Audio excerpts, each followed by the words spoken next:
Welcome very much to Conversations. Another conversation I've been going for so long, but it's with a dear friend of mine from about 1,000 years ago, and a dear producer here at MNN. That's Alan Steinfeld.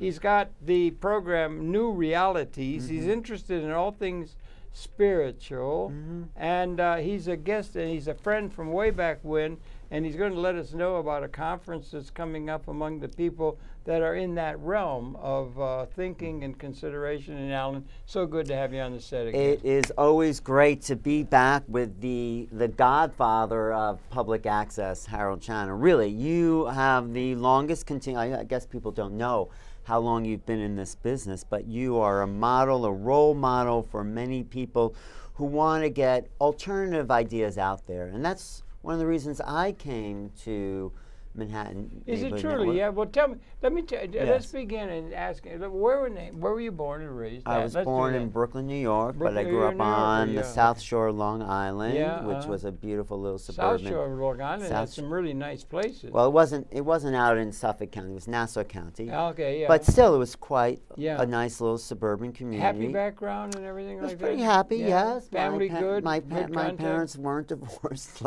No, they seemed to be a very happy couple. Are you still in touch with the family? I am in touch with the family. My brothers have a computer business. I'm doing my own thing. My mother lives in Florida. And I was brought up pretty, mainstream. I had no exposure to any alternative ideas. The first thing I ever saw that made me think what I was seeing on mainstream television wasn't everything was WBAI. Yeah, you're right. Suddenly, that was radio. I found radio because I couldn't sleep at night too much, and I would listen to different radio stations. I came across BAI, and suddenly they were telling me things I wasn't hearing on WABC, NBC, CBS. There was another way of looking at reality. And you were interested in human affairs and things beyond just the media? I was interested in psychology. I wasn't even interested in media. Would you count yourself an intellectual? I would. You're an intellectual, right?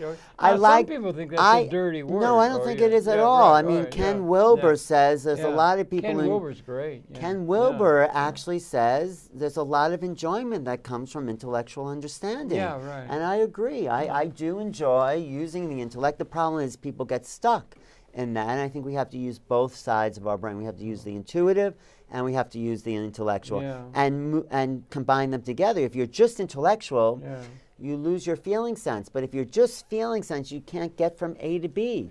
So we need to be whole brain creatures. And this is what I discovered in my search for other possibilities. So BAI, which is still on, which you can contribute to BAI, it always needs help. I think they're having some trouble, They're always having trouble, but I think people... They used to be right on the corner where we lived, on 8th Avenue. Yes, but I think alternative media, not what Trump is saying, fake news, but I think alternative. I know, it's awful. It's awful.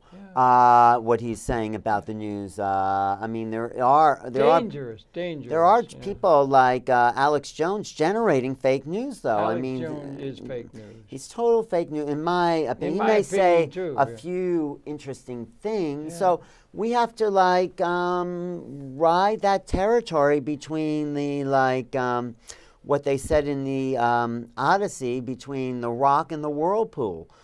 I don't know that. What is a rock and a whirlpool? The whirlpool and the rock. Well, the rock would be that's the navigation between the two extremes. So we have to navigate between the straight-on intellectual understanding that this is the way it is, which would be a kind of understanding of the solidity of things, and the whirlpool, which means anything anyone says could be true.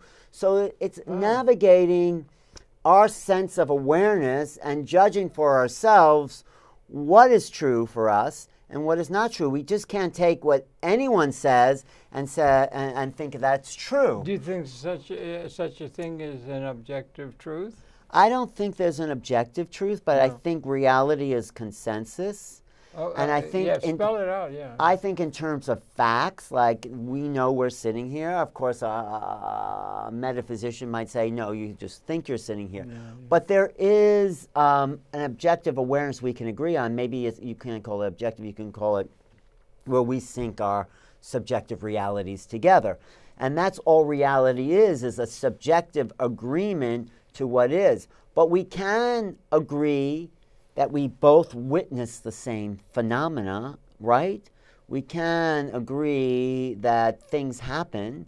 You see it one way, I see it a different way, but we can agree on the thing that happened. Do you know what I'm saying? Yes, I do. I just wondered, there's some differentiation in the way we interpret things. And interpretation is everything, but the reality, what we know of the world can be agreed upon. Your program's called New Realities. It is, because what about old realities? Old realities is what happened yesterday. The new reality is what's behind us right here. Wait a minute. What's behind us? You see what's behind us? I hadn't noticed. Yeah, that's right. The new reality, that we are moving into a new level of awakening. You see? Well, that is something else. That we're connected to a bigger picture of galactic awareness. This is what I'm trying to say to you, Harold. I know it's beyond your sense of cultural literacy. No, not at all. It's not? No, not at all. Okay. It's a premise of something like a universal mind or something Universal that mind. I have awareness of, but I don't, but I have differences about where we are in relationship to it. Do you know there are more stars in the sky than all the grains of sand on all the beaches in the world? That's trillions and trillions of stars. Each star they're seeing has a set of planets. We are not the only life in the universe. That would be absurd. Well, wait a minute. The life, I don't know that we know. We don't have any firm evidence of that. Not yet, we do, although some people claim, yes, we've been visited. I claim that. Yeah. I do a conference I do a conference every year called Contact in the Desert, where people come from all over the world. What do you mean contact? You mean Contact in the Desert. It's out Nazca lines and stuff? No, it's out in Joshua Tree. There used to be large UFO gatherings at a place called Giant Rock out there. What is a UFO? Unidentified flying object. Now it's called unidentified aerial phenomena.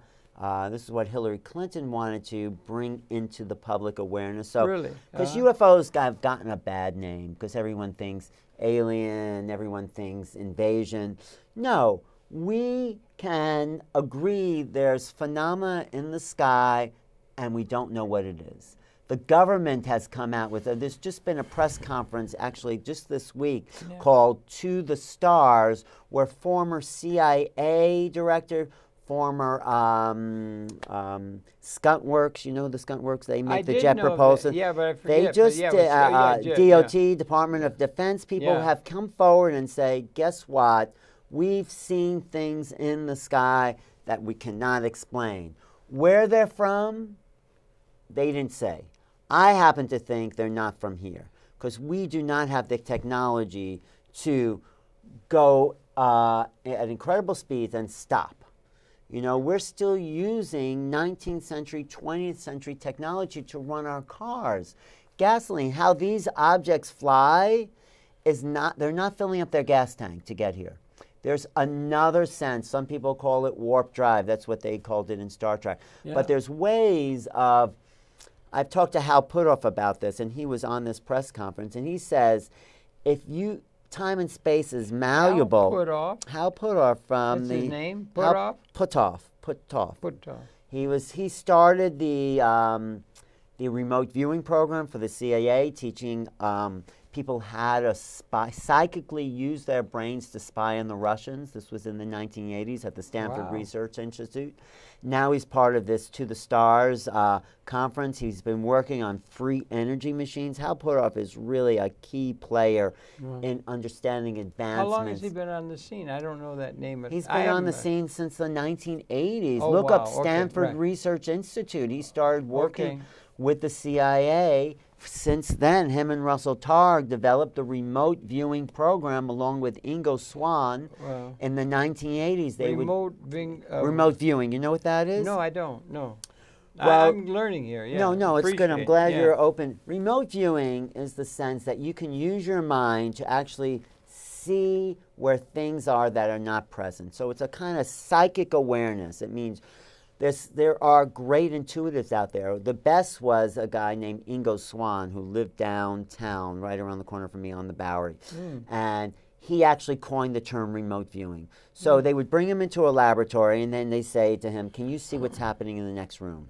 So he'd empty it, and I actually teach a course in remote viewing. Do you? You empty your mind, and you let the impressions of what you might feel is happening in that other room to come to you. Now, the big thing is separating the noise from the signal. You know what I mean by noise and signal? I do know, but I can't remember in where this, that in this signal-to-noise ratio. Right, but in this understanding of remote viewing, separating the noise from the signal means the noise is what you think is out there, what I would think is in the next room. Oh, I think they have cameras or this and that. But the signal is when you can get your mind empty enough and you say, okay, let an image come to me. And people do incredibly well in the classes I teach, and I teach to women on the Upper East Side. I teach an adult education course on consciousness. These women, when they can clear their mind, these Upper East Side women, don't know anything about consciousness, anything like that, they are incredibly accurate because anyone is able to get in touch with the signal that what Russell Targ called the psychic signal that would be coming from the other room or around the world or in some Army, Air Force base or in Russia somewhere. It means the implications of this means that your consciousness is not local. It means who you are is not confined to your brain. And many people are claiming this as their truth because they've had near-death experience when they've been brain dead. Eben Alexander and Nita Mojani. Thousands of people have had near-death experiences, yet they have a level of awareness. So you can explain that by understanding that who you are, your thoughts, are not confined to this local unit. Your brain is a sender and receiver of thoughts, of consciousness. This is an avatar. Who you really are, Harold Channer, is not contained in that body. It is in the field. It is in the universal, let's say, milieu of consciousness itself. Does that make sense? It's all very hard for me to understand a lot of that. It is, because what I'm trying to say is that we need to develop a new form of cultural literacy. We need to include... Cultural literacy. Cultural literacy means that our culture is evolving to understand terms in a more open-minded way. Let's put it that way. So the idea that consciousness is not local, right? It's not contained to... I'll explain it this way. You have a computer, right? Yeah, everybody does now. Okay, the computer is the hardware. The computer is your brain, right? You have something that the computer plugs into, the energy, the electricity. That's the energy running into your body through the computer. Now, what is it that makes a computer work? This is an interesting question for anyone listening. So you have the hardware, you have the software, you have the electricity. You need one other thing to make a computer work. And you know what that is? Programming, or I don't know. Programming. What else you need? It'll just sit there unless something happens. It'll just sit there. Data? I don't know. No. What we're looking for is an operator. That's right, our technician guy. You need an operator. Do you see what I mean? No. If your body is the hardware, and the energy and your personality is the software, what makes this body work is consciousness. What makes a computer work is the operator of the computer. Otherwise, it just sits there, right? I guess that's true on the computer analogy. Well, that's the analogy I'm using to who we are. Unless we have consciousness, the body is a no thing. You need somebody or something in that body, not just the energy. I know this goes against your kind of intellectual. You're the intellectual here, really. Your intellectual understanding that all there is what's here. I'm saying consciousness, it means that there's more to reality than we've been told. Oh.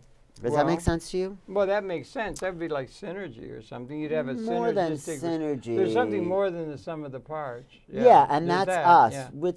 I wouldn't even look at it in that type of way of framing it. I would just say who you are, Harold, who you were from the time you were little to the time you are now, 82 years old. Congratulations. Yeah, right. is actually the same. Your body has changed. Even your mind has changed. Yeah. But the eternal essence that you are has not changed. Did you get that? No, I don't. I don't understand. I was born, You were born, but you're that sense of self is the same, wouldn't you say?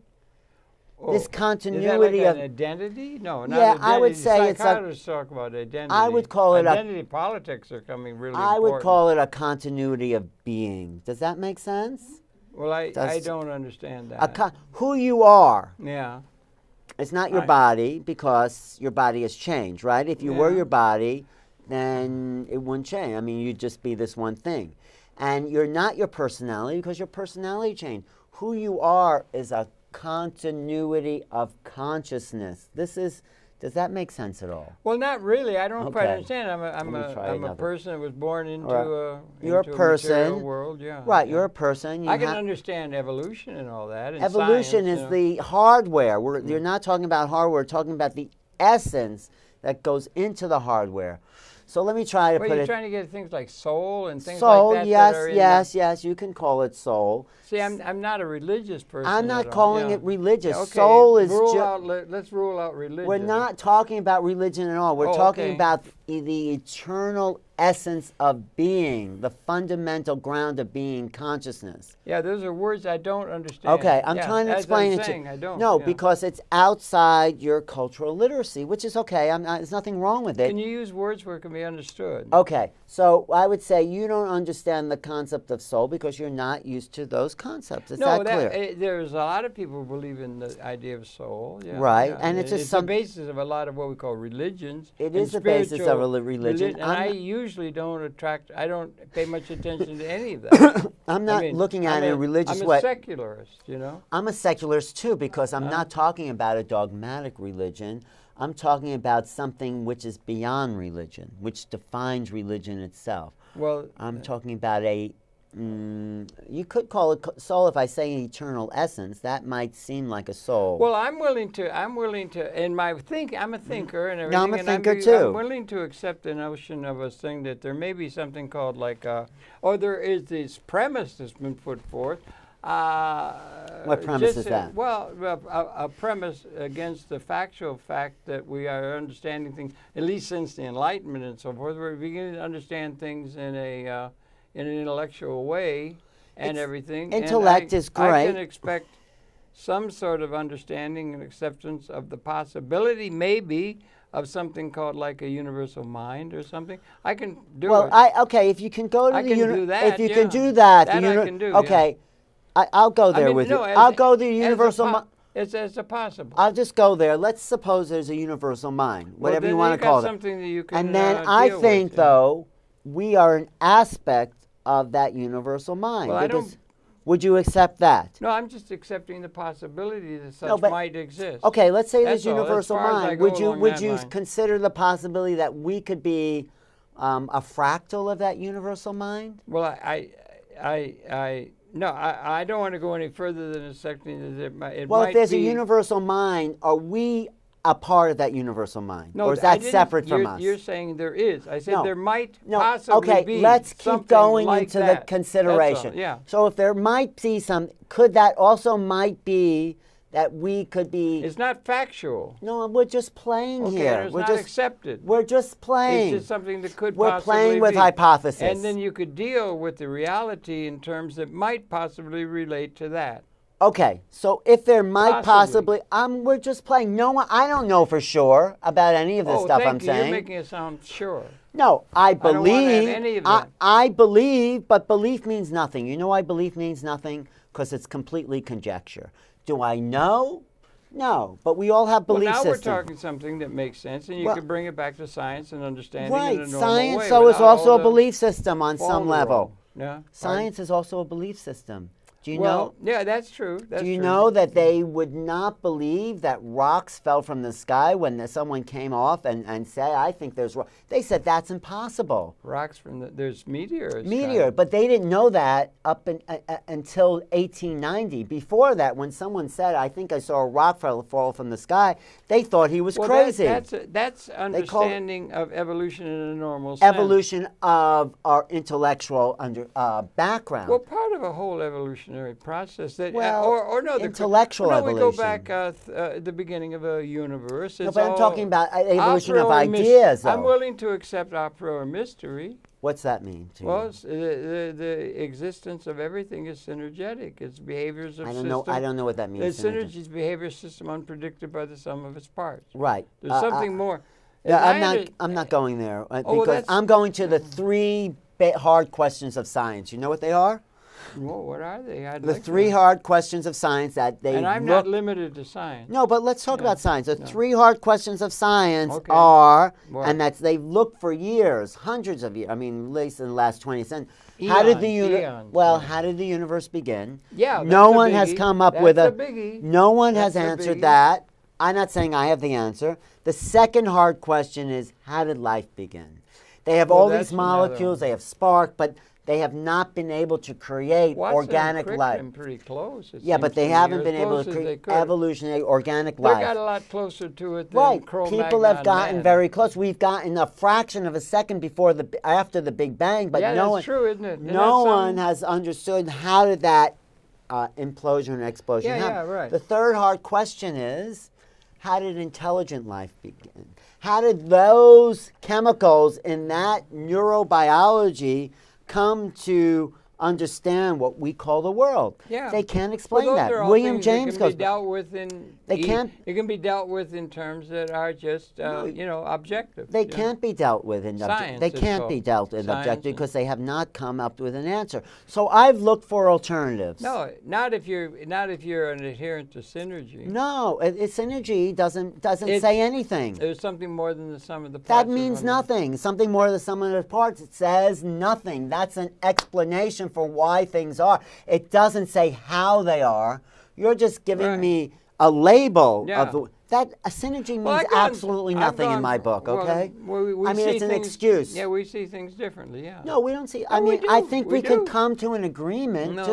Just because you consider the possibility that there could be a great mind out there, a greater mind, let's say. Well, that's something you can relate to. No, I don't. I don't believe. I like science, except that we have to look at science. All these things that came up with these explanations about what this, that, and everything were things that people came up to in a situation of ignorance. They had to come up with something in order because they had a consciousness. They stick to that ignorance. You know what Thomas Kuhn said? Paradigms. Yeah, the he paradigm. He developed the idea of a paradigm. Exactly. Revolution and scientific thought. He developed the idea of paradigms, and he said science progresses. Like systems thinking. Yeah. He says science progresses one funeral at a time. Well, that's interesting. Because scientists get attached to an idea and they stick with that idea, and so even if you say good scientists won't be. Well, you show me one that doesn't get attached to an idea. Well, I don't know what you mean. Use these words. I say most scientists develop a theory and they get stuck on that theory and they won't look at a bigger picture. It's been the history of science like that. Well, on the contrary, I don't think that's true at Well, all. you get someone coming along like Bruce Lipton talking about I did a program with him. He's a brilliant guy. Yeah. He's a leading edge of a new science that combines spirituality. No, I'm sorry. I was thinking of Thomas. Thomas? Louis Thomas. He's good too. Louis Thomas was fantastic. I like Louis Thomas. Yeah, and there's a lot of people that are in that realm. So there's a mystery going on that a science... priori mystery. Yeah, I think a priori... And we're a part of that a priori mystery. A priori mystery is a very good thing to assume. That has not gone away. Mystery, not certainty. Right. Yeah. The science says it's certain. So don't declare these things as nouns or verbs. I am not saying any of this is for sure. I'm just telling you what my belief system is. Yeah, right. Your belief system is that it's all natural. It's all going to be discovered if it's not at all. If we have intellectual understanding. No, on the contrary, I don't use all. I'm very synergetic, and of a means synergetic doesn't explain anything to me. What does that mean? That systems? Yes. Go ahead. Say that again. Well, synergy. you talk very fast, like a let's take it slow. 3-card Monte. No, player. no. Let's break it. No, let's break it down. Tell you what I'm going to do. No, Harold, I don't want to come off that way. Sounds. Let's break it down. But people listening to the program, it sounds like I don't think so. Like a barker. It's making a lot of sense to your director there. So let's break it down. Let's break it down then, okay? Yeah. Let's start with synergy. Can you define synergy again? Well, only its behavior systems unpredicted by the sum of the parts. Okay, so let's break that. And you could add, perhaps, if you want, maximally engaged.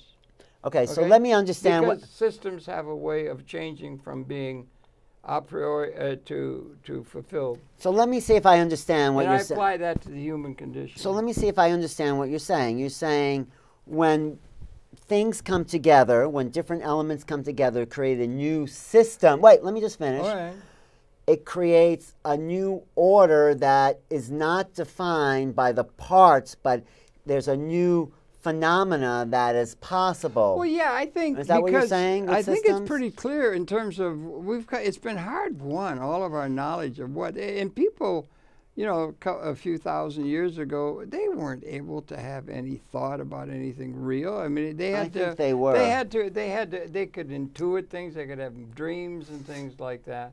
But they didn't have any knowledge of what was going on, or the. Like, what do we have? What do we have knowledge of now that you're claiming is knowledge? Well, I think Einstein and that they came up with a pretty good understanding of how the dimensions of the universe. Einstein and said, some sort of a time scale for when it happens. We got it down to I a don't think nanosecond so. You got of it when down. the universe started. No, but they can't can measure it. They can't get back to that 0 point, though. Well, the 0 point. Well, all right, now that's something. And no one else can. And Einstein is. Well, what are you're trying to get some answers? No, I'm looking for alternatives. I'm looking for alternative possibilities. They had for a long time things like God. I don't use People that believe word. in God. I don't know what that means. That word has been so misused that I don't think people should even use it. What I'm using is... Or truth.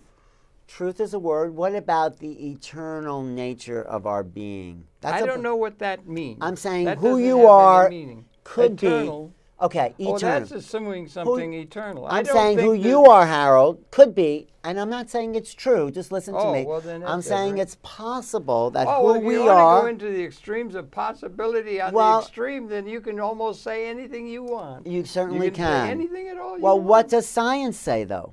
That's absolutely true. What's absolutely true to anything. How about soul? What does science say about absolute truth? Tell me what science says about absolute truth. Tell me what absolute truth science and your belief states, and I'll see if I agree. Okay, let's start there. Okay. Well, I'm not sure that that's something that I can quite get to. Well, give me a truth of science is too limiting. Well, you're a scientific person. No, I'm not. Well, what do you believe? I'm not. I'm a generalist. Well, what does that mean? I'm a comprehensivist. I believe in everything. Well, I'm just giving you something, and you're saying you don't believe in what I'm giving you. I'm not limited to science. What is your belief system? Tell me.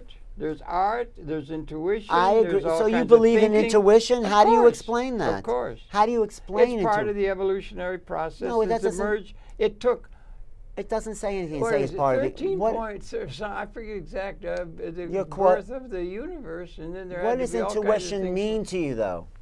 Let's start there. If we're going to start somewhere, tell me. You define intuition, and I'll tell you, and you tell me how it works. So, what is intuition? Intuition is a way of thinking. A way of knowing. A way of perceiving, a way of observing and And where does that come from, intuition? How do we know a way of seeing it's part of a consciousness. Well, now you're using the word consciousness. You're scaring. What does that mean, consciousness? I'm not using it in any definitive way. What is it you have to use? You must have some idea of how you're using it. To tell you the truth, I don't think about it very much. To tell you the truth, I think about the human condition, and I tend to think about that in a larger order. Well, let's go back to intuition, because I think that's a bridge point between me and you. Well, maybe. So you're saying there's something... Bucky Fuller used the term. He wrote a book, Intuition. Bucky Fuller was a very integrated being with a spiritual and intellectual. He is one of the revolutionary thinkers of our time. I think maybe the most revolutionary thinker in the history of mankind. He might be, and I'm with you on that. No, that's really something. Well, that's agreement. But you agree on Bucky. I do agree on Bucky. I agree on Marshall McLuhan. I agree on James Joyce. Marshall McLuhan, But no, let's go back to intuition, because let's say, how do you define it, and then I'll define it as well. I'm not sure I know how to define it. But you use it, and you think it's a reality, right? You want this thing called reality. No, you think it's real. You think some people have it. Otherwise, you wouldn't be using that term. No, it's a term that's used for things that aren't exacting. There's a different perception. There's a different perception that is intuitive. Yeah. And that's not intellectual. But you don't. Yeah. I guess maybe you could say that. I guess right, I'm not so sure. You're not. That's okay. It's Not to like be sure. It's okay. Things that come out of the blue, like Out of the blue, Yeah. but I in my you define intuition. I define it as non-local consciousness. I'll define it. I know you don't know what that means. Local consciousness has to be defined. Okay, I will define it all. A person? You mean a person? No. If there's something called intuition, which means I'll say we can have a sense of a future or an impression of an awareness that's not intellectual. There's another part of our mind, let's call it the right brain possibly. They do divide it into right and left, yeah. That is getting that information from a feeling sense. Yeah, feelings, that goes into feelings. Okay, it's a feeling sense. Yeah, so that all exists. Whales have it. Everybody has it. I mean, every human beings have it. Bicameral species has an intuition and Does it have to be bicameral? I think a left and right brain. I think it might go all through the organic process. I don't know, but there's instinct, which is different. Now, in the more evolved creatures, let's say there's an intuition. Now, I seek to, in my awareness, have sought to, how does intuition work? So I define it or sense that it works by who we are as consciousness, might have a sense because we're greater than our bodies. We have an awareness that's beyond this physical containment. Does that make sense? Well, I think it does the way you use the words. I'm not sure. Yeah. Well, let's break it down to each term. There's definitely synergistic relationships between systems and everything like that. No, synergistic relationships really resonancy then is so the term let's say resonancy. Yeah, right. Those are really or intuitions. Yeah, right. Intuitions is a resonance. Yeah. A resonance that is made aware of how. It's perfectly understandable in terms of evolution. So if that's what I'm saying. You don't need anything. A priori mysterious or not? I think you do, though. If you're talking about intuition, you need something a priori to the physical existence, right? Well, okay, if you want to think that, okay. Yeah. I mean, otherwise you just say, oh, there's intuition. I don't know what it is, but I have a feeling, and I'm just trying to further break it down to see where's that feeling coming from. And that's what you're doing. You got a conference coming up. And that's what this whole phenomena... This whole, let's call it, it was called the New Age. It's called New Age too, isn't it? It was. New Age got a bad word. Why? Why is that? Because it started to mean very fluffy, woo-woo, unfounded. Those are words that occur to me, yeah. Well, what I call it is human potential. Okay. And spiritual. Yeah. I mean... And spiritual, it gets the term. Spiritual. And you've had all these religions and everything like that. Religion is different. Religion is made... You think it is? Yes. Religion is dogma. You know what religio... It means to reconnect. No, it doesn't. It seems to me it means to hold. Well, I'm not talking about religion. Religio. It's from I'm Latin. Talking about spirituality, which is different. And it's mostly myths, and they don't. I'm not talking about religion.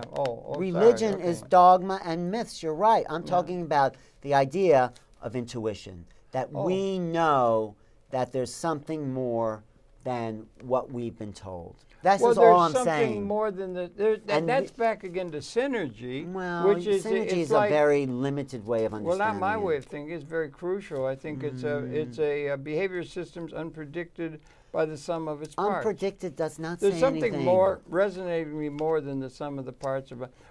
But you're making it very mechanical in how you're saying. Yes, science. It's called science. It's called science rather than science is one aspect. I'm not talking about mechanical. Well, then you're going to talk about all the kinds of things. No, I'm that talking about conscious. I have practically no faith in faith. You just talked about. I'm not talking about faith. I'm talking about consciousness, a sense, an intuition that there could be more than the mechanics that run that body. Well, it's a matter of words and everything, isn't it? No, it's a matter of concepts and cultural literacy. This New Life Expo, which happens October 27th to 29th at the New Yorker Hotel. Mark Becker. Can you do it or not? Can you see it? Yeah. Oh, you've done it. She's done it already. My friend Mark Becker has been running this event for the last 25 They'll years. all be there. Scientology there? No, Scientology Isn't is that a religion. part of it? No, That's conned a lot of people. Yeah. Yeah, I'm not talking about things. I'm talking about a philosophy that's open-ended. Oh, okay. That's yeah, not that's good. I like that. That's not term, confined. I'm talking Yeah. about intuition. Yeah. Remember the thing that you connected it? Yeah, yeah. And I'm talking about new technology. He wrote a book. Who? Fuller wrote a book called Intuition. Well, why don't you read it and see what he means? I've read it And what did he What did he say about that? Well, I like everything he's done. He's very scientific. What can you tell me what he says in Intuition? Or it's been a while. No, I don't want Well, to. that's okay. Yeah. Well, anyway, there are people who talk about vibration, which might be what you call a resonance, right?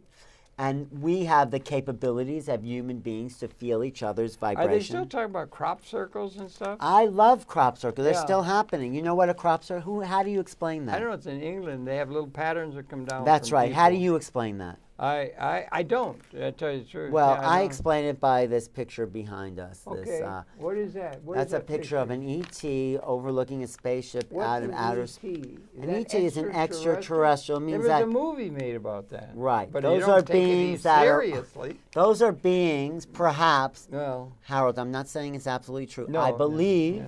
there are beings visiting us, and they're making patterns. Not all the I patterns. think it's fairy tales. That's all. Well, who's making the patterns in the wheat fields of England? Well, the people who decide on what's going to be made at Hollywood so you can make a bunch of money. I don't think people are Well, making. it's a you see, material world we but live Harold, in. if you really examine that belief, that's a belief. Yeah, You know, people you got just. all kinds of crazy beliefs. I out know, of and that's history, one of them. What particularly. you just told me. What? That people are making a lot of money by making these circles. They in did. They England. made a huge fortune off ET and the I know, gullible. we're talking about crop circles. This kind of We're stuff. talking about crop circles, and Oh, crop circles. I don't know how to explain that. well, That's you really don't. I'm strange. telling you All how these I patterns explain. that come up. I'm yeah. telling you how I explain Yeah, it. do.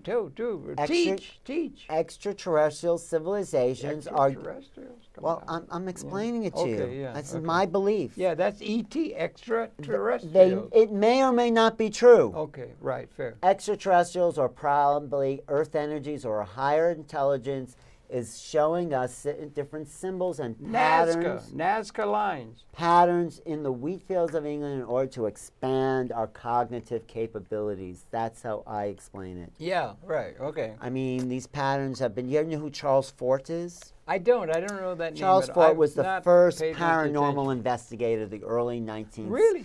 And he would look at old newspaper articles yeah. and see that fish have fallen from the sky in certain places, or UFOs have appeared, or different strange, anomalous activity. The world is full of magic, is really what I'm trying to tell you. Yeah. Just like the sum of its parts cannot be predicted by the two components, the components that come to it. Well, that's synergy. That's magic. Yeah. That's magic. Well, magic, I'm not too. I'm fond just of saying magic yeah. means that it's beyond our intellectual Well, you understanding. got like a boy and girl in love is something you hard to explain. That's something beyond. That's you know, right. But that's all. That's being magic, able to isn't understand. That's not being able to. You know, you're or Fred Astaire and Ginger. Would you Rogers. say love I don't know is? how the hell they pulled that off. That was a Well, feat I'm trying to of explain how they great, pulled. No, capability, but physical. I'm and Harold. mental and Harold, do you whatever. believe that there's life on other planets? Possibly? I have no thought on that. Well, no, if you did have I a thought on it, what would you believe? well, if you I could would- consider it. Planets in our. Other solar systems, other galaxies, other I levels. say that is something that we don't know, but it's not to be. But what's your It's belief? not to be dismissed a priori. Do you believe then that it's possible as a But possibility? wait, what are you talking about? I'm Our talking solar about system? belief. No, our don't- solar system, the Our universe. What the are you universe. talking Let's about? talk about the universe, okay? Do you believe Well, there's when other? you get out to the universe, I guess you have to be, and if you're being in this sort of very, very loose thing of the We're loose. definition, We're loose in you'd our have to give it definition. you'd have to give it a very far distant possibility, but it's something you can consider. Yeah. Okay, so that's And possible. that's what we may be. if That's we something wanna- to consider. Yeah, but I'm based, and I think the human condition is. But if people have had to have some sort of understanding of what's it about. I don't think a crocodile has that kind of a consideration. Well, let me ask you another question. Nor You- do I think a whale does. I or- think they do actually have I bigger don't brains think than they- human beings. Well, they've got. I mean, whales they've do got at least. instinctual things that are really amazing, and the whole process is very amazing. And it's amazing that there would emerge out of all that. Right. Let the me ask you Homo another sapien question. Species. Exactly. They didn't emerge. When They were did that parallel But let me ask you another question. I want to just tell people Harold was one of the... They weren't parallel. There were things before us. Right, and those were the whales and the dolphins. Actually, dolphin means brother, Delphi. Yeah. Cetacean. Yeah. But do you know, those people watching, that Harold interviewed Jane Roberts? Oh, one she of the was my few dear people. friend. How do you explain there was one Christmas a spirit coming into her, taking over her body, and using a different, and being a whole different personality? I could share it with people who believe in this kind of thing and everything. I had a friend who did when I was doing cable television very early and everything. Jane Roberts up in Elmira. How do you explain her phenomenon? Is it Butts or Butts? Butts is her husband, nice guy. How do you explain that phenomenon? My friend went and had me go there because he believed in I think he went off into Scientology or something. Anyway, he was believing in consciousness and all that. Right. And he said, "Let's go do a program with a bigger forces." Okay. And how do you? So I went. I'm describing something that happened way the hell back in what, 74 or something. Okay. And we drove to Elmira and we went to their house. Okay. And what think you saw we just knocked on the door. And this being said... Well, let me talk. You keep interrupting. Sure, go ahead. So it's Jane Roberts. Isn't she a great figure to a lot of people? She is a great figure. A lot of people who believe in the Seth material. I think it's one of the really great material out there. Anyway, Jane Roberts. One year, a very dank, dismal Christmas when things were... Do you ever have a dank, dismal Christmas? I had one. And I think maybe just about the only Christmas card I got was a very loving card from Jane. Well, how do you... Jane and I were friends. No, but how do you explain the phenomenon? I'm just telling you what happened. No, but so we knock on the door, and there's Jane. And Jane Roberts, for those who may not be familiar with, as well as those who are, she is a person who claimed to have go into a trance-like state where another being from another realm would come through her. And my friend was all wrapped up in it. And there was a lot of wisdom school type how do you explain talking and everything that was they called Seth Speaks, I think was the name of the book. Incredible material. The Nature of Personal Reality is a great book. Oh, and she read all this. So anyway, I'm trying to tell you something without being interrupted by the peanut gallery. Go ahead. My daddy used to say, "Let there not be any more noise from the peanut gallery." He meant the little kids. All right, I'm a little kid. Who were getting in his way with his go ahead. Just tell the story. Go ahead. Well, we did. It was quite a story because that's part of the consciousness. And so I just went and everything, and I'm not in that at all. But anyway, my friend was, and I love my friend, really great. And so we go there, and there was Jane, and she was wonderful. And we started talking to her, and Bob, her Robert, her thing, her husband, and we got talking, got along fine. We just hit it off right away, and everything. And she said, "Well, listen, you guys are here in Elmira. As it happens, we're going to have a gathering of people here, a couple dozen people or so. We're going to come to the house. It's a regular house, and everything. So why don't you just go off to Howard Johnson, have a hamburger or something, come back." And so we did. We went back, and there were all these people sitting around. And Jane, and I get along with people. I know you do. We became really good friends. Okay. Jane. Yeah, Jane's great. Jane was wonderful. Great Jane person. was wonderful. So I'm sitting there, and this you're going to like maybe because I think I will. Sitting there, and there are all these people sitting around worshiping. You know how they do. Those people that are like thinking like me. That way. Like yeah. Right. Almighty. Anyway, and she's sitting there, and she's saying. Yes, and I'm sitting there off to this. I'm there, and she says he's come here, and she's going and she's talking in her way. Jane, she had a very nice voice, and and all of a sudden in that living room, all of a sudden in Elmira, all of a sudden, and this is what she claimed is the way it happened. She all of a sudden she says, and this voice comes out. It was very feminine. Jane was very feminine. Very feminine, and the voice comes out. It shows so wonderfully. Put together intellectually. Okay, and then the voice. And this boy, and all of a sudden there came out of her mouth, "Good evening. I am Seth from the 16th century or 18th century," and it scared the daylights out. It was so boom. And how do you explain it? Well, she was really. How do you explain that phenomenon? I'll give you 3 explanations. There's some actors who sometimes have done that. Do you think she was acting? No, not at all. Okay, good. Not at all. Do you think she was crazy? No, not at all. So what's the other? I don't know. It was one other possibility. Like schizophrenia. No. There's well, I've said it all in psychological terms. I know, but maybe there's something beyond psychology. So either Jane Roberts was crazy, either she was acting, or the third possibility is it's real.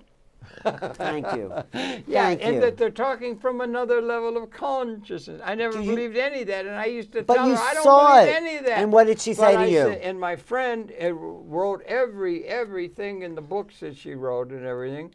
And I just told her I don't know what it is. And what did she say when you said you didn't believe it? What was Jane's response? She just said it doesn't matter to her. You know, I didn't dare talk to Seth. And she's talking like she's Seth. And out of her mouth is coming all these words about consciousness and everything like that. And people really had great news for you. And she was my dear friend. I became right, so very she wasn't friendly crazy. With her. She was a very nice Bob Butts. So Robert she was a great person. Yeah. She wouldn't be acting to con people. Yeah. Perhaps, and this is a leap everyone has to make at some point. Well, I didn't it's a leap make the maybe leap. in some and lifetime. I told her I didn't make the leap. And I maybe I don't know, some psychological crazy thing. There is an unconscious So you called her crazy? No, I didn't call her Let's say... You put words in my mouth. No, you said it was some psychological, crazy, schizophrenic thing. You got saying, this idea, You said it. No. I'm saying You're that trying maybe... to put a definition on something you weren't there. I've seen people do that. We had a thing between Jane and me. I'm happy that you did have a thing. I get along with you. She was my friend. I was really sorry when she passed. Me too. I was very sorry. She was great. I've seen people do that.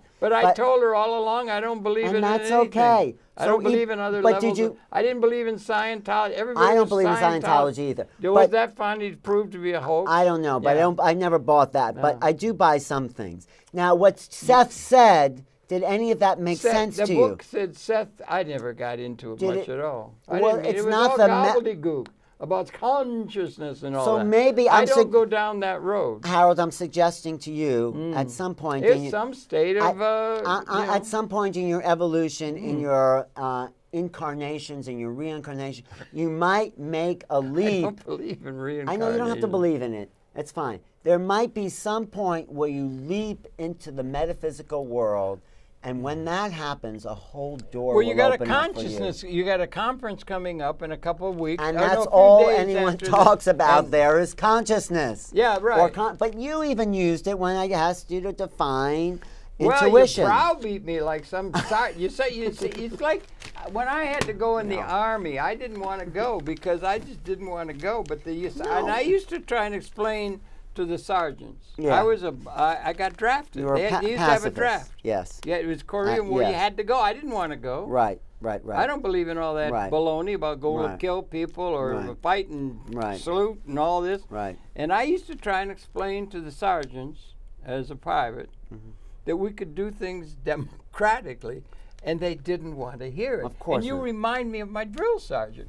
But it is, it's like... I wasn't insisting upon anything. You remind me of that. I know, but all these conscious people, I've got the truth. I'm not saying I have the truth. I'm not insisting upon anything. I'm just telling you my belief. You're right, Sarge. Tell me what to do. I'm just telling you my belief system. You can choose to believe it or not. I don't want to make people believe anything. Quite all right. And listen, let's get rid of this talking about me. And let's talk about the conference. You got a conference coming. The consciousness deals with body, mind. It's going to be at the Pennsylvania? It's going to be at the New York. At the Pennsylvania. No, but this year it's at the New Yorker Hotel. Right down the same place. 34th Street and 8th Avenue. Guess where I live? 34th Street and 8th Avenue. It's right around the corner from Harold Channer's place. I don't think I'll bother going. It's about mind, body, spirit, which is the integration. They'll be coming from all over the world. They are. There's some great healers there. There's some great products there. I'm going to be running the Strange Universe panel.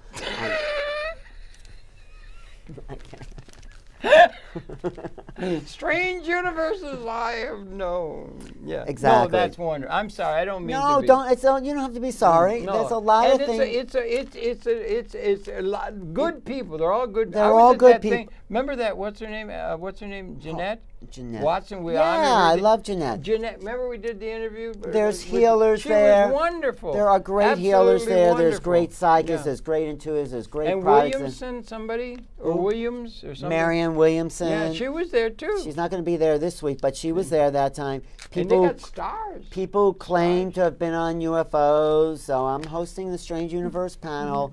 That is Saturday at 10 p.m. and Sunday at 10 p.m. Oh, you're hosting that, yeah? There's two different panels. The date. The date is October 27th to the 29th. So 27th is Saturday? 2017. The 27th is a Friday. Friday I'm going to be there the 28th and 29th. William Arntz will be there, who helped create the movie. 27th is a Monday? No, it's Friday, Saturday, Sunday. Oh. October 27th, 28th, 29th, 2017. October 27th. William Arntz, who helped create the movie called What the Bleep.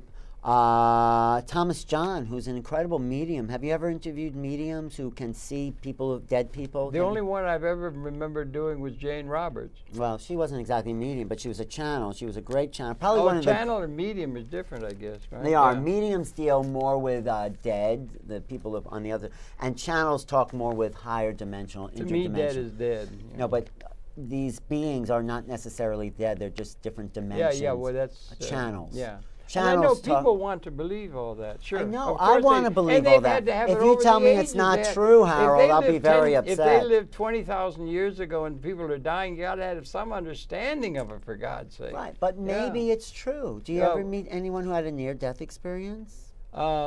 You ever interview anybody with that? Yeah, I've known quite a few. Yeah. But maybe you think it's just a phenomenon. No, they have different. It's a psychological condition. So everything comes down to psychology to you, right? Well, it has to, right? Because that's the only way to. Now, if something is beyond psychology, actually, you're now beginning to sound like one of the colonels rather than just a mere drill sergeant. You're now talking. Everything's psychology for you. Brigadier General, you know. I mean, everything is psychology. President of the world. No, yeah. I hope I wasn't trying. Authority figure. I hope I wasn't trying to force. Donald Trump. No, please. That's an awful thing. But I hope I wasn't trying to impose my belief system on you. You're claiming you're not trying to impose your belief system. I'm just telling you what I believe. You know what I have to do, among other things in the Army? I had to crawl in mud. They make you crawl in mud. Is that what this show is about, crawling through mud? No, and you know what they got going over your head? Machine gun fire. And you're like a machine gun. At least I'm not the mud, okay? Okay?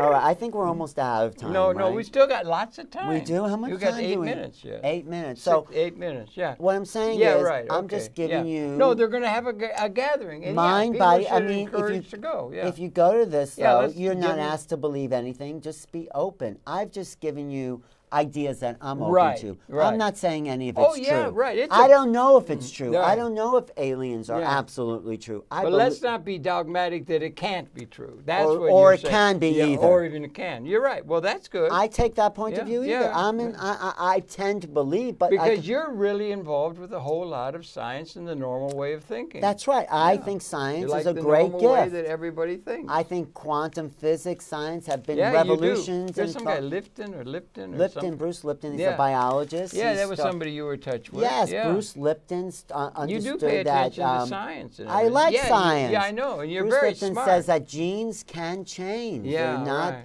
You don't have a destiny. They're called. There's a morphogenetic field where it allows gene expression to change from generation to generation. It's much more Lamarckian than Darwinian. So the Russia connection. I do think we're in an evolutionary upswing, and we're integrating science. Thank you. Now you're onto something I'm really interested in. Okay, good. Because I believe in evolution. Yeah, well, that's good because that's something that. What's our evolution? Where's it going? No, but what I'm interested in. Let me just talk. It's hard to get a word in edgewise. People have said that about you. At a what do you call it? A barker at a. No, tell me about evolution. What do you call it when you have in the autumn? You had a gathering in the old days. An auction. No, not an auction. People get together and go on a merry-go-round and everything. It's a carnival, not a carnival. A fair, country fair. A country fair, something. Yeah. Okay. But. No, I think that we're at a time of. I think the evolution. God, it's 10,000 generations we've had, as best we can judge it. You figure about 20 years a generation. And we can understand that. We come out of, I thought we came out of Homo habilis. I And thought where'd for they a come long from? time they came, well, from things before. But it wasn't Homo habilis, apparently. It was Homo erectus. I was surprised. Well, it doesn't but matter we're what you all call it. African.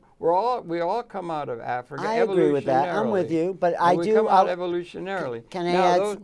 What? You keep interrupting. Okay, go ahead. Go. I So thought you were interviewing me. Okay. you come out, and that was about 10. There was, and it comes out about 200,000 years ago. They can put a date on it. That's when humans began. Yeah, out of Homo erectus. That had been there for some millions of years. They've been going, eating carrion or whatever. And then they did. And then we've had 10,000 generations, and they've had to live lives, particularly in a material plane, of, for the most part, of great desperation and horror. They had to eat carrion. How did it go from Homo erectus to Homo sapien? What made that shift? Well, that's something I'm interested in. How are we going to get from Homo sapien to something else that might exist? That interests me. Well, okay? this is why I'm and talking about that would be the concept of universal mind. That's but I think what you're I'm all trying to jump the you. gun. I think you're all trying to jump the No, gun. I think we're being. telling you what I think, not what you think. I'm okay. just telling you I'm not agreeing. I can't do it. But what happens is we got 10,000 generations. We're now getting, there's 100 trillion cells in a human organism. Every cell has its individual makeup, and together they make, in a systems way, a person. So there's 7 billion, heading for 10, I think. We got to limit that. And so many of them have been so truncated in terms they can't eat. They have to watch their kid die. All the horrors of it. We're getting to where we can take care of everybody in a way like a jam session, where everybody is realizing their full potential. Wait a minute. They don't even come close to it. I agree. And you got the whole human society, and it's like a jam session. And you're going to get everybody. We got a capability of liberating or annihilating the human species in evolutionary terms with the weapons of extended consciousness. We have the ability to take care of everybody in a way we've never had. Absolutely. We can get them. And so you get the whole Homo sapiens species like a gigantic jam session reaching a certain point of synergistic resonancy that might introduce us to universal mind at a level transcendent speciating. We're going through a speciation process, but we're not there, and nobody's got an inside track on it. It's got to get the whole human society liberated, and it might introduce us within our time frame to a new level of being. We're going through a speciation process. When we get there, we can talk about it. I totally agree with that. I'm in agreement. Our species, we are evolving as a species. So that's all being done at a material level, a real level, and a political level. Let me just tell you that I think the speciation happens by opening up new neural pathways of thinking. No. I'm talking about biology. You're trying to jump the gun. No, you're trying to abort. No, I'm just telling you how I think it happens, the speciation. Okay. No, you think